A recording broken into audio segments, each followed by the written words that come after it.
U.S. President Donald Trump delivers another blow, taking to social media to announce he's terminating all trade talks with Canada effective immediately. This latest curveball sparked by the forthcoming plans for a digital services tax. Good evening. We will get to that story in just a moment. But first, as tensions flare on the trade front, there's another split that is the talk of the city and the sports world tonight. Longtime Raptors president Masai Ujiri is out. MLSE announced they're parting ways with the man who helped deliver Toronto's first NBA championship. CTV's Adrian Gobriel has more on the impact of the announcement. Adrian. Nathan, the timing of the news comes as a surprise just 2 days after the NBA draft. With 1 year still left on his contract, Masai Ujiri, the first executive to ever bring an NBA championship to Canada, has been relieved as team president, though his legacy will forever remain etched in Canadian sports history. June 2019, Ujiri was basking in the glow of a championship. 6 years later, almost to the day, the proud president has been shown the door. Today's not an easy day, but as you know, change is never easy. While acknowledging Ujiri's accomplishments, Maple Leaf Sports and Entertainment CEO Keith Pelly felt now was the time for change. Keith, you're in the business of winning. What has led you and the board at MLSE to believe that the Raptors are better positioned to win without Masai than with him? I can't unequivocally answer your question right now because I don't know the answer. Recently, Bell Canada, the parent company of CTV News, sold its stake in the Raptors and MLSE to Rogers Communications, who are now the majority owners. I mean, I saw Masai a couple days ago. He seemed jovial. He seemed like himself. We now know Ujiri was told at the beginning of the month that he was going to be let go and that he asked to stay on and help the team through the NBA draft. One league insider believes the eye-opening move is about the bottom line. This was a cost-cutting move, first and foremost. He was already one of the highest-paid executives in sports, if not the highest-paid. Ujiri was bold and brazen when it came to his love of Canada, Toronto, and the Raptors. Fined by the league for dropping an F-bomb during an unexpected playoff run in 2014. A philanthropist championing his Giants of Africa charity, he also had the support and friendship of former U.S. President Barack Obama. In the front office, he orchestrated multiple trades, which led to a championship that he was unable to fully enjoy after being pushed by a police officer and initially refused entry onto the court to celebrate with his team. In what would be his final season-ending press conference with the Raptors in April, Ujiri, as always, had his eye on winning. We just have to win another one, and we will win another one here. Yeah, and that's how I feel inside. In the end, Masai Ujiri took a team that was a perennial playoff disappointment and turned them into a champion, while encouraging Canadian basketball fans to always hold their heads high and never lose faith in their team, their city, or their country. Michelle. Thank you, Adrian. Ujiri has been part of the fabric of this city, and the news comes as a surprise for many fans. And CTV's Jessica Smith is live at Scotiabank Arena as well with more on how they're reacting. Jess. Well, Michelle, it has been a big day for Raptors fans, again, coming off the heels of the NBA draft, picking up Colin Murray-Boyle's 9th overall and Elijah Martin 39th. But Ujiri's impact has been felt throughout the city, being with the team since 2013 and bringing us our first championship again back in 2019. That's the talk of the town today.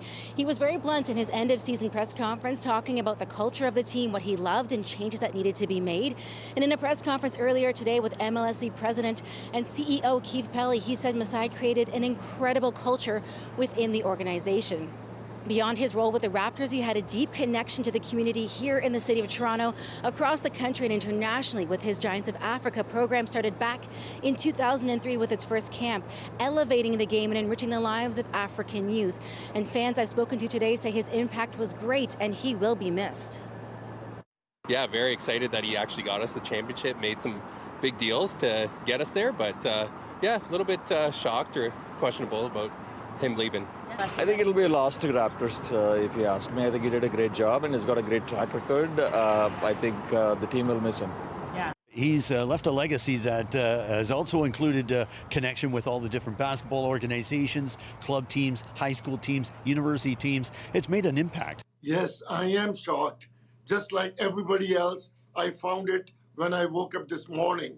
And I am shocked and taken back a little bit because I was very close to him.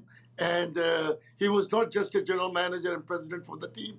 He was also a very good friend of mine with his family and everybody else. According to MLSC, GM Bobby Webster is going to remain in place and is also in the running to replace Ujiri. And that search is beginning immediately to look for someone to take over that position next. Reporting live, I'm Jessica Smith. I'll send things back into the studio. All right. Thank you, Jess.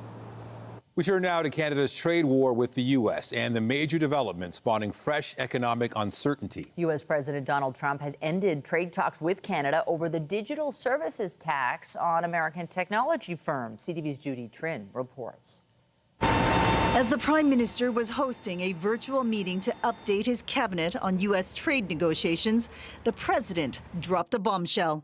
On social media, Trump said because of Canada's digital services tax on American technology companies, he's terminating all discussions on trade with Canada, effective immediately. We have all the cards. We have every single one. We don't want to do anything bad, but they have, economically, we have such power over Canada. Speaking to CTV News after the Trump announcement, the Foreign Affairs Minister says the government is committed to continuing talks. We will seek to have these unjustified tariffs removed.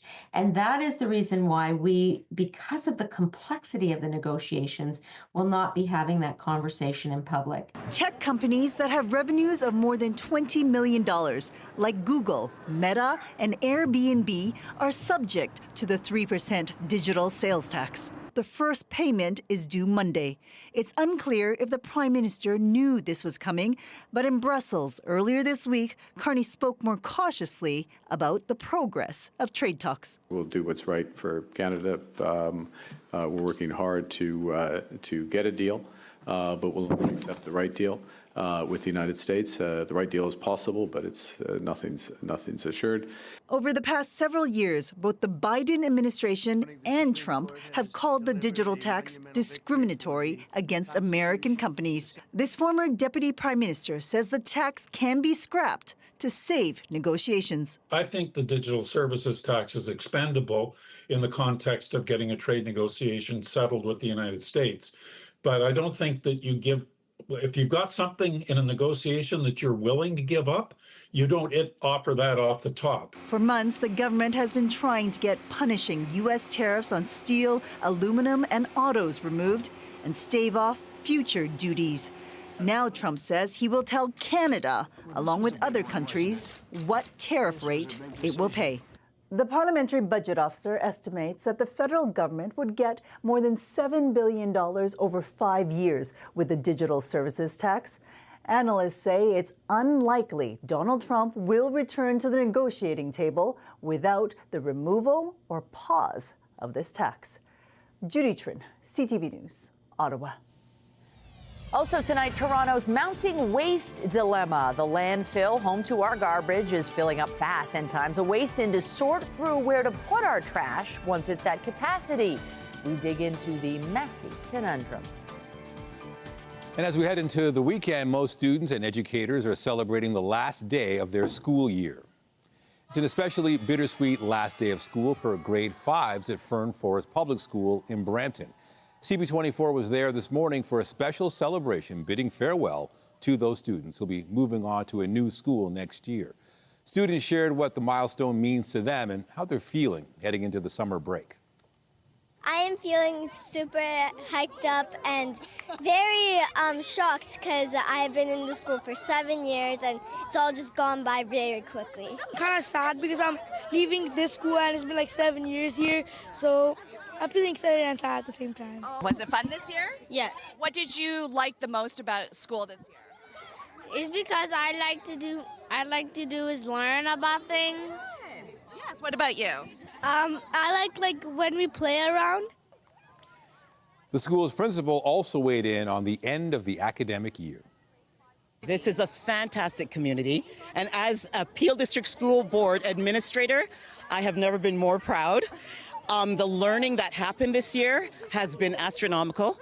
We've had a fantastic group of students, an amazing bunch of staff, and like I said, I can't be more proud. So we are so looking forward to our summer break, and they deserve every moment of it.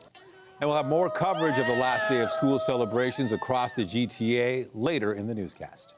And with the school year in the books, Ontario Education Minister is out with a major announcement. Paul Calandra says the province has taken control of 4 more school boards, 3 of which are here in the GTA. CTV's Queen's Park Bureau Chief Siobhan Morris has the details.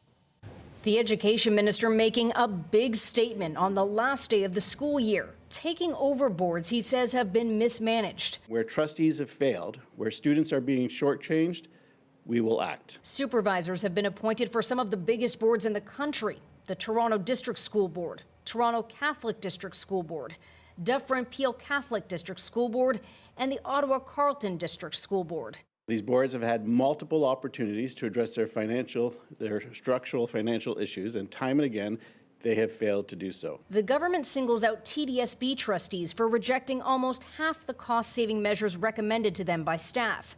The Dufferin-Peel Catholic Board faces a whole host of other challenges, which frankly have put it at the brink of bankruptcy, and it's time that the government steps in and puts them back on track. Supervisors have been charged with getting boards back to balance and on sound financial footing for the long term. But Calandra continues to hint much bigger changes lie ahead. A broader rethink of the governance structure of boards is required. This is an important first step. Opposition parties say the real problem is not enough funding. The government's starting to pick a fight and blaming the situation in education squarely on school boards.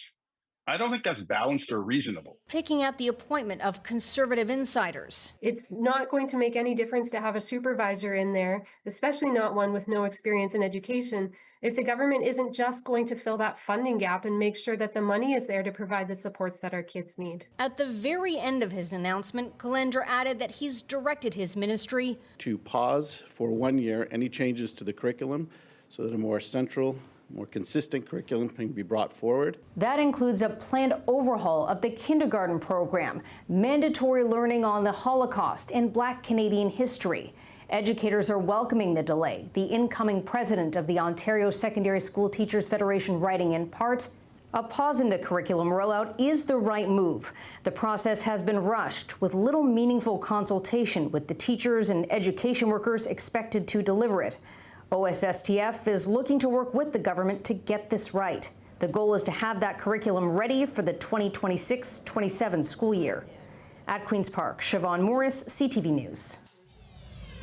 To your weather forecast now, when the final weekend in June is here, there is so much excitement on tap in the city, and we sure want the weather to cooperate. Looking a little cloudy out there. But let's get the specifics. Lindsay Morrison is here, potentially stormy tonight. Yeah, Michelle, we're tracking some active weather right now. I'm going to step aside to show you where it is particularly active at this hour. You can see this line of storms starting to develop.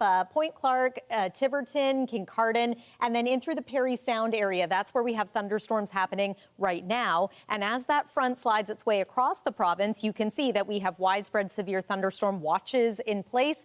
Eventually, that line makes it close to us here in the city of Toronto.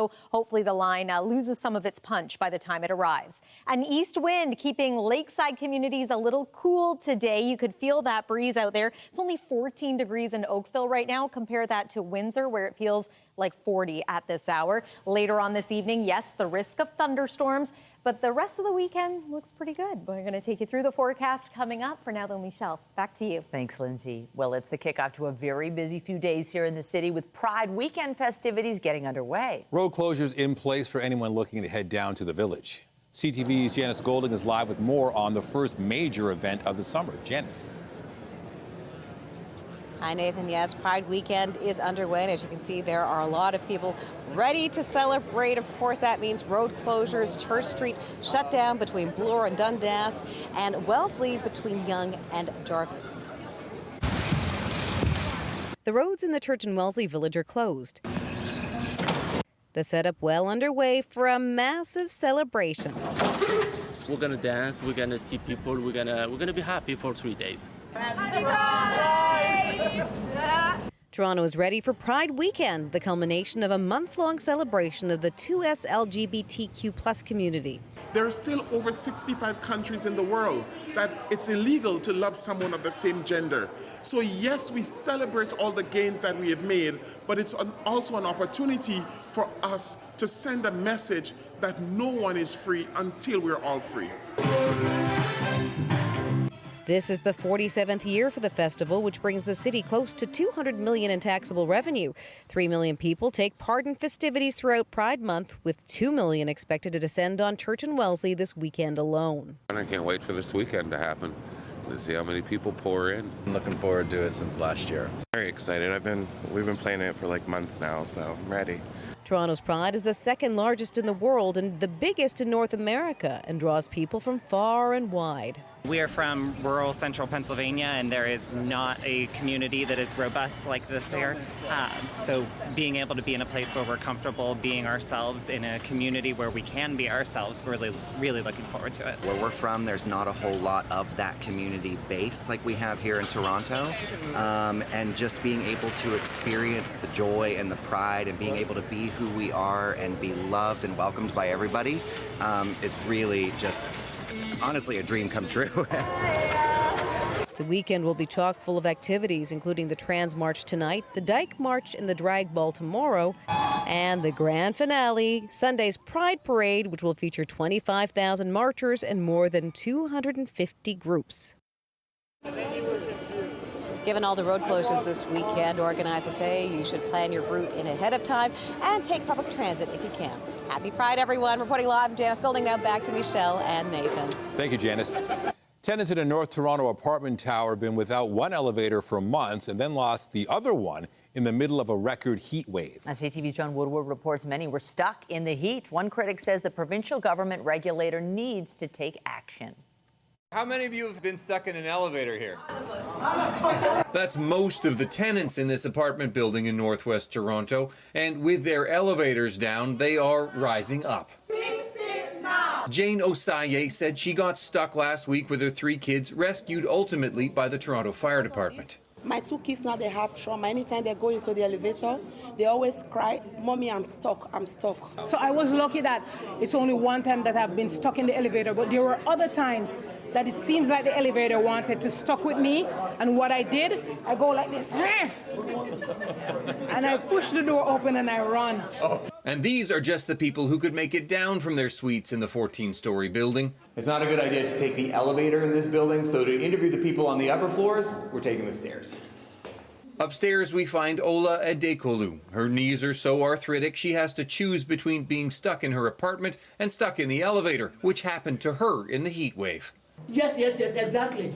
We were sweating like crazy, 4 of us in the elevator. You don't deserve it, nobody deserves it. The area's MPP Tom Rakocevic says an Auditor General report 7 years ago warned Ontario's elevator safety regime wasn't working. It's been 7 years, and it's happening not just here, but across the city. The heat wave swelled emergency rooms and tripled the number of fire department elevator emergency rescues to 96 in the 3-day period, said District Commander Paul O'Brien. We are a vertical city, and that's what we train for.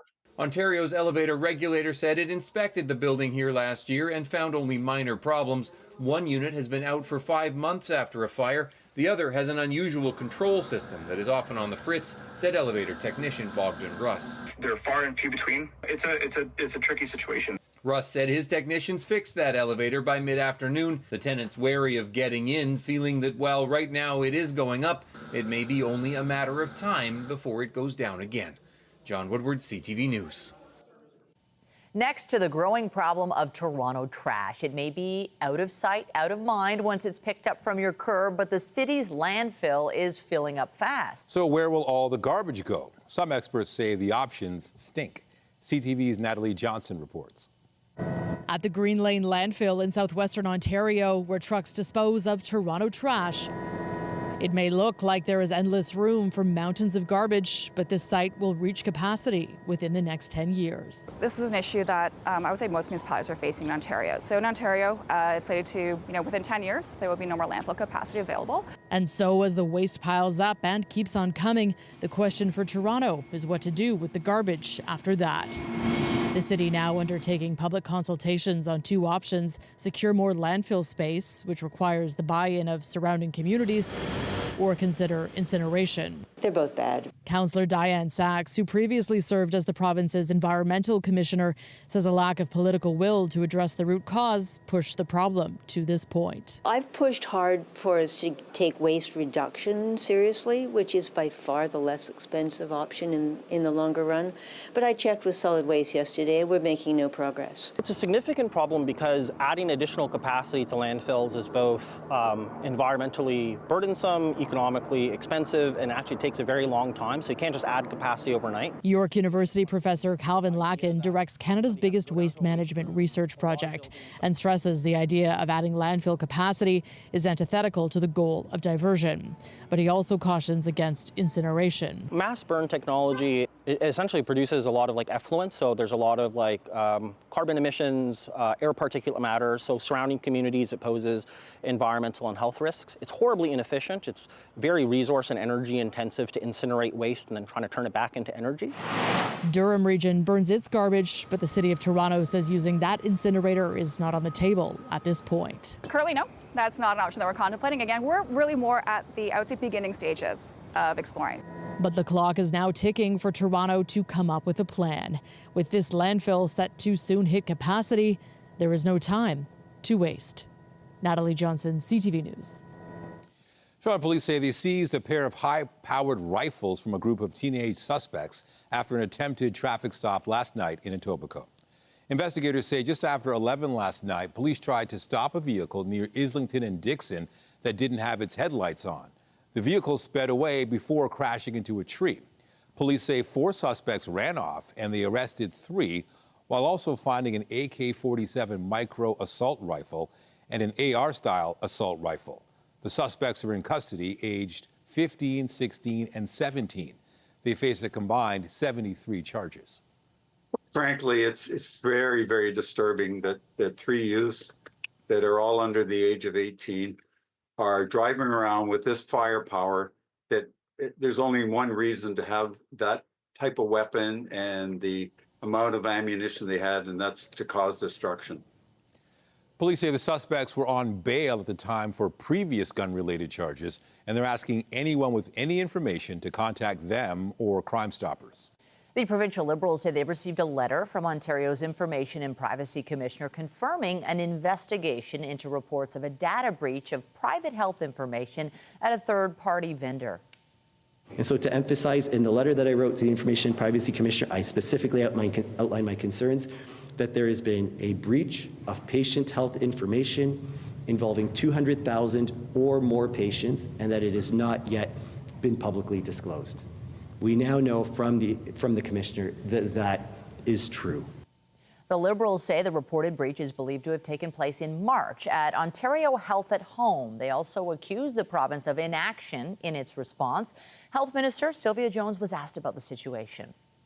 Ontario Health is absolutely investigating right now. We have a division that focuses on any potential cyber breach, and as is standard operating, we will, Ontario Health and Ontario Health at Home, will notify if there has been any form of breach to individual patients. But that investigation is going on right now, and you are correct, it was a third-party vendor. The Information and Privacy Commissioner's office said it would be too early to comment on the circumstances of the potential breach or when the government was first made aware. Lots of excitement building for Big Canada Day celebrations in the coming days, but police are warning they will be on patrol at all city-run events. The weekend will cap off on Tuesday with a massive fireworks display at Woodbine Beach, as well as Ashbridges Bay. Tens of thousands will gather to watch the big event, but police remind you to leave your own fireworks at home. We've got very large signs educating and encouraging the public to not use personal fireworks or bring personal alcohol. And so I think we've seen some success, and we want to thank the community and the residents for actually adhering, to making sure that this is the safest event as possible. There are also major fireworks displays set for Centennial Park in Etobicoke, the Harbourfront Centre, and Mel Lastman Square.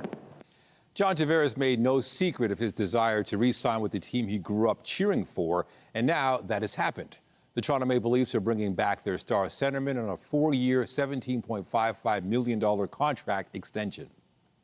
My belief in the team here, the ability to do something here that hasn't been done in a long time, that's really special. And with where my game's at, I don't think just this past season, but I look over the last few years, 2 or 3 years, and my belief in continue to play at a very high level, to play elite hockey and be a difference maker and contribute in a lot of areas. I felt like the fit, and obviously the comfort playing here for so long and where I'm at in my role and with the team just made so much sense.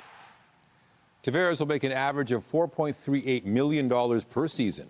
The Mississauga native averaged a point a game last season, scoring 38 times and adding 36 assists. His goal total was the most since 2018-19, when he had a career-high 47.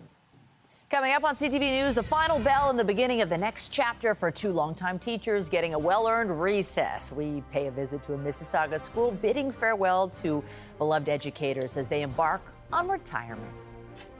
And I'm Pat Foran. Coming up on Consumer Alert, we've done several stories on businesses selling equipment only to be scammed by fake bank drafts. More victims have come forward. And earlier this month, police charged 2 people in similar thefts involving fraudulent checks. I'll have my reports just ahead. If you're spending the weekend in cottage country, you are likely to encounter some stormy weather tonight and then a mostly cloudy day for tomorrow. A lot more sun into the day on Sunday, which is great news for the Pride Parade in Toronto. It's also going to be quite hot at 30 degrees. If you're making it an extra long weekend, we'll take you through the Monday and Canada Day weather forecast coming up. And stay with us. We've got another full night of great shows for you right here on CTV. When you see it happen, send it to CTV News. Text 10400 from your screen to ours. Text 10400. We've done reports on companies selling expensive equipment only to be defrauded by fake bank drafts that look like the real thing. More victims have come forward, and earlier this month, police in Barrie recovered more than $1 million worth of stolen vehicles and other items. Pat Foran has our story on Consumer Alert. Pat. Thanks, Michelle and Nathan. After a 3-month investigation, 2 people have been charged with a long list of offenses, and police recovered vehicles, boats, and construction equipment. It's alleged the accused used fake bank drafts and checks, and investigators feel there may be more victims. It looks like every other bank draft. Patrick Bennett was selling a skid steer for just over $108,000. The buyers paid for it with a fake bank draft. 100% fake. Todd Munyoung sold a spray foam trailer for almost $156,000. The buyers paid with a bank draft that was also fraudulent. I brought it to the bank. I had them look at it. They said it was real. They put it in 4 days later. It's gone. Following our stories, Randy Swain of Kingston contacted CTV News. He was selling 2 snowmobiles and a trailer earlier this year and was also scammed out of $42,000 with a fake bank draft. I checked the driver's license. I checked the check. I made sure that everything looked correct to me. And, they're just that good. They're on the paper that comes from the bank. It's not clear these 3 cases are connected to the recovery of stolen vehicles, boats, and construction equipment following an investigation in Barrie. But it also involved fake bank drafts and checks, and police feel there are more victims. We're looking at over $1 million in property that has been seized, a significant amount of Canadian currency, and a lot of stolen property. Along with stolen goods, police also seized 45 firearms. 32-year-old Farshid Ayon of Springwater and 26-year-old Olivia Osborne of Toronto both face a long list of charges, including theft, fraud, and identity theft. The 3 people who reached out to CTV News have been in touch with investigators, and anyone who has had property stolen with fake bank drafts or checks is advised to come forward. We anticipate there will be more victims, and we're asking that if anybody recognizes these 2 suspects, that they get in contact with police. In Bennett's case, his insurance company covered his losses under theft, but Munyoung's and Swain's losses were not, and they still hope there's a way to recover their funds. And police say be cautious when selling high-value items and accepting bank drafts. They advise you to do transactions at a police station, which may deter fraud, or make sure bank drafts clear at the bank before releasing your property. On your side, I'm Pat Foran. If you have a consumer story idea, email us at alert@ctv.ca. All right, let's talk about the forecast. School is out, and there's so much to do this weekend. It really feels like summer's in full swing now. Seems like everybody's got some form of plans, and you know what? You really want the weather to cooperate. And although it's not a fully dry weekend, I think there is a lot to like. There is a lot to look forward to. We've got a pretty good looking forecast overall, but I do want to talk about tonight because this is when the weather looks to be the most volatile. It's already happening in parts of our province. Let me show you what it looked like earlier today as people were getting ready to celebrate the weekend, a long weekend for some. This is Wasaga Beach, where, yeah, it was a bit of a cloudy, windy day, and now we've got thunderstorms rumbling through this part of the province, so hopefully everyone has moved off the beach. There is a pretty widespread severe thunderstorm watch in place right now. You can see all these areas in yellow. I am a little surprised that some areas have not been upgraded to a severe thunderstorm warning, especially these cells that we see just moving onshore from Godrich north towards Sauble Beach. Quite a bit of thunder and lightning associated with these. And we'll zoom in just a little bit closer. I do even see a couple signs of weak rotation over Lake Huron. So if you're joining us from this part of the province, hopefully you have found shelter and you stay there until all of this active weather has moved through. Thunderstorms making their way now through parts of Muskoka. This is going to be ongoing as we make our way through the nighttime hours tonight, eventually heading toward us here in the city of Toronto. So that's just ahead of the front. What makes a thunderstorm severe? You may be wondering or asking yourselves. Well, in the case of these storms tonight, we are anticipating some pretty heavy downpours and potentially damaging winds. That's the biggest concern again for tonight. It looks as though the cells might lose some of their punch by the time they reach us here in the GTA. But let me show you. So there's about 8 p.m. Timing wise, I'm going to pause that there around midnight. You can see less in the way of oranges and yellows on the radar and more in the way of green. So that's indicative of some rain. Plan on it being a little bit active, but it just, again, might not be as strong, those storms, as they are in other parts of the province right now. Waking up tomorrow morning, scattered showers possible along with some cloud cover. That's going to clear as the day goes on. Sunshine by the second half of your Saturday, and then loads of sunshine into the day on Sunday. It's going to be a mostly dry day everywhere. It's also going to be quite hot. Speaking of which, look at that. It feels like 42 again in the city of Windsor. That part of Ontario under a heat warning once again.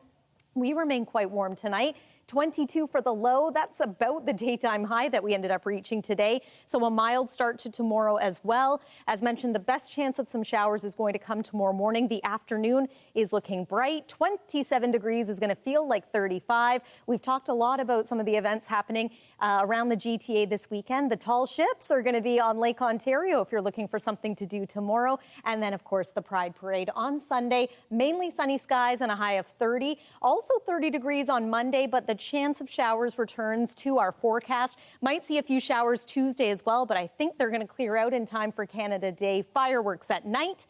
And look at that run of sun after that. That's the weather for now. Nathan, over to you.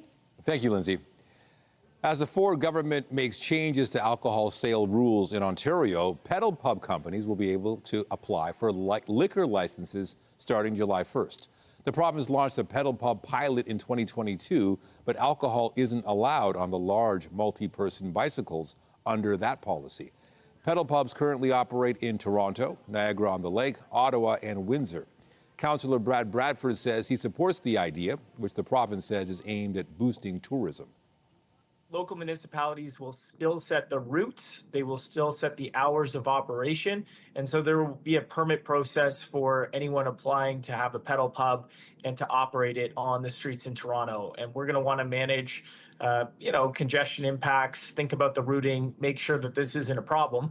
But the good news is these have been operating on our streets as part of a pilot program for a couple of years now. And I can tell you, I've ridden on one in the Pride Parade 2 years ago. They're actually a ton of fun. And I think it's something that people will be really excited about. It's still not clear when pedal pubs in the city will get the green light to offer alcohol on board.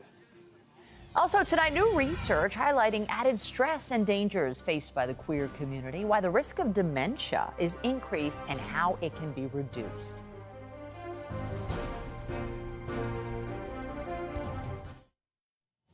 As Toronto gets set to celebrate the Trans Parade tonight and Pride weekend, some sobering news about the health risks faced by the LGBTQ2S+ community. Particularly regarding dementia. We get the details from our health reporter, Pauline Chan. The added stresses faced by the LGBTQ community start in youth, when many begin questioning their very identity, often in secrecy. I've been very lucky to largely avoid physical issues, but certainly there's verbal harassment and slurs. Despite legal protections in Canada, there's still employment and housing discrimination. Plus, fear of discrimination often causes members of the LGBTQ community to avoid the authorities or hospitals until their health and safety is in urgent danger. So stress can create issues with inflammation in the brain. It can create other sorts of problems in other parts of your body. So stress is a factor. It's a common factor in a lot of different kinds of diseases, including the development of dementia.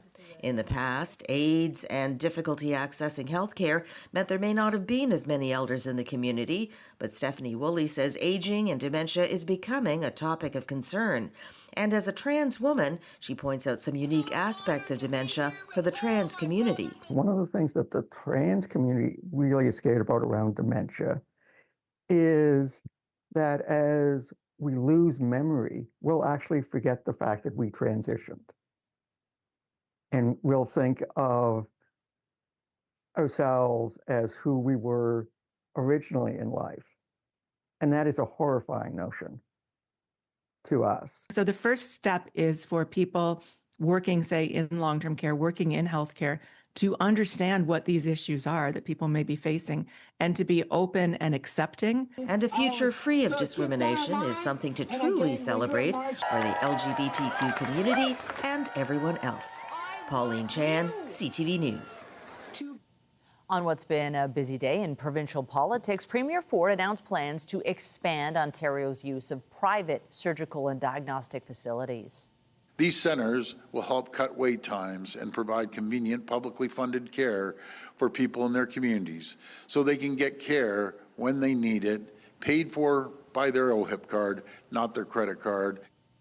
The Premier pledged $155 million for the initiative over the next 2 years. Those funds will go towards creating 57 new centers for MRI and CT scans and GI endoscopy services. The PCs say the move will help more than 1 million Ontarians access those publicly funded procedures with shorter wait times.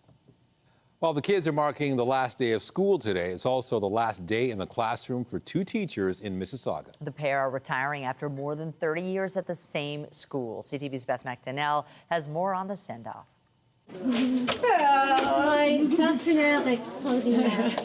Combine their years in education, and these 2 French teachers have dedicated 73 years to students.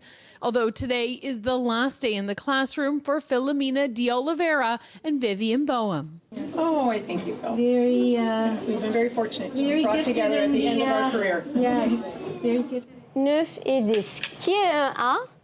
This is de Oliveira's grade 5 class. She's been teaching for 39 years, almost all of it at St. Rose of Lima in Mississauga with the Dufferin Peel Catholic District School Board. She says it's been an honor to serve in her role, the school a second home. It's bittersweet to leave such a wonderful learning community such as ours. It is a truly wonderful place to come every morning. Just what's this one? This is Boehm's grade 6 class. She's been teaching at the school for the last 7 years and is retiring after 34 years in education. I think it's rewarding. I think it's exciting to see when students really do turn on that little light bulb of excitement for you and that idea comes up. Both say they've been part of big changes during their time in the classroom, especially on the digital side of things. But seeing the joy of learning in children has stayed the same. I'm going to miss the interaction with the students. I find that just the day-to-day, you come in as the teacher, but you end up learning more from the kids. I'm going to miss the children, of course. Doing all sorts of activities with the children and watching them learn and develop, and not only academically, but also socially and spiritually. D'Oliveira and Boehm say they're ready for the next chapter and taking it on with great memories. Beth McDonnell, CTV News. Amazon founder Jeff Bezos and journalist Lauren Sanchez have reportedly exchanged vows as part of their 3-day wedding celebration in Venice. Dozens of A-list celebrities departed a Venice hotel to make their way to the ceremony today, including Oprah Winfrey, Leonardo DiCaprio, and the Kardashians. The events come under fire from local activists who say the opulence of the celebration comes as ordinary Venetians struggle with increases in tourism and the cost of living. Post under her now married name, Lauren Sanchez Bezos shared this image from the ceremony, with celebrations set to continue tomorrow. After the break, playing for pride. Canada's women's national team takes on Costa Rica in their annual Pride celebration match. Details on the friendly game coming up.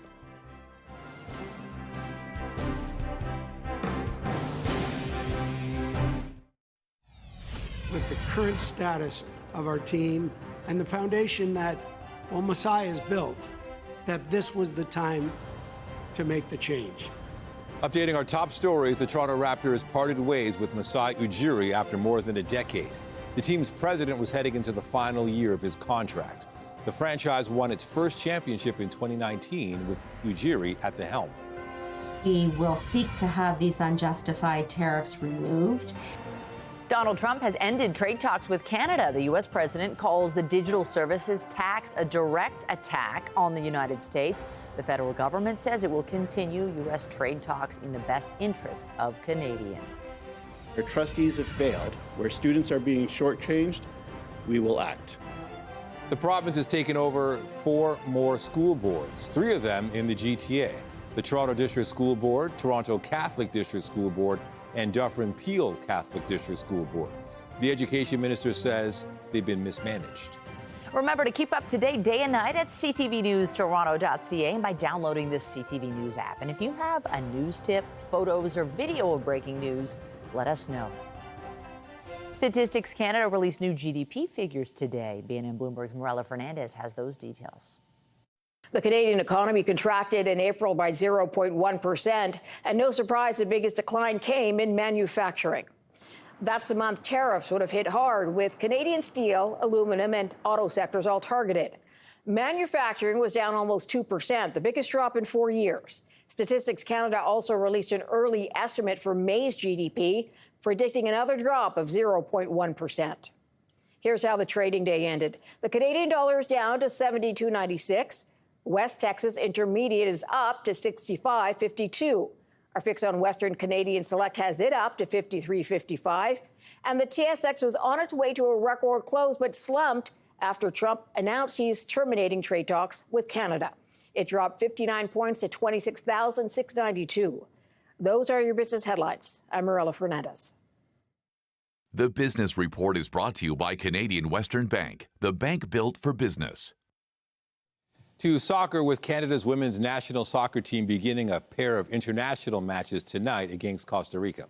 The Canadians won all 17 meetings with the Central Americans, but they needed extra time to get past them at last year's Gold Cup. Kickoff at BMO Field is at 7:30. Canada plays the top-ranked Americans in Washington on Wednesday.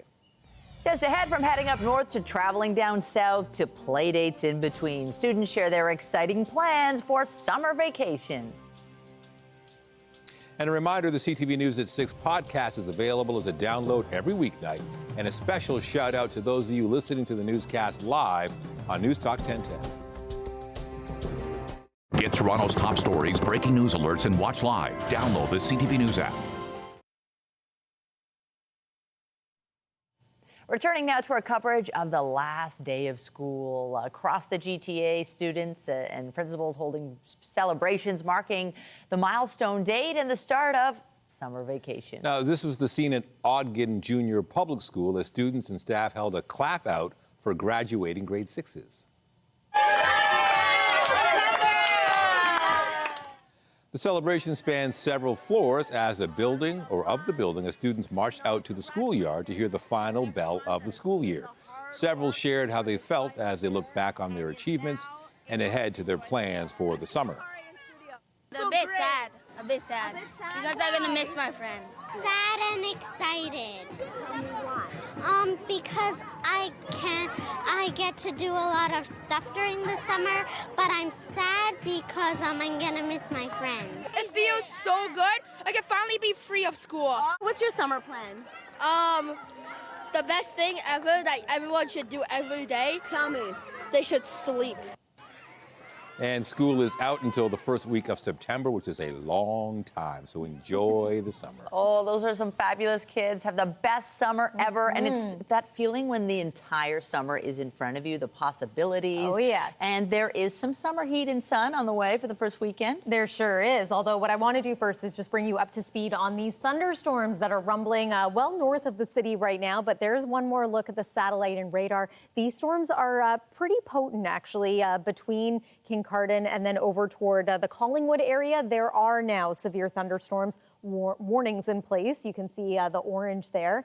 Here's your Pride weekend forecast. Just keep an eye out for a couple of thunderstorms as we make our way late this evening, and then a look ahead to Tuesday night. I think we're going to have clear skies for the fireworks on Canada Day. And that's one more look at the forecast. Have a great weekend, Michelle and Nathan. Thanks, Lindsay. That's it for us, but you can join Omar Sachedina tonight at 11 for CTV National News, followed by Zoraida Allman with your next local newscast at 11:30. Meantime, our coverage continues anytime on CP24 and at ctvnewstoronto.ca. For Lindsay Morrison and the whole team here at CTV, thanks for watching and have a great weekend.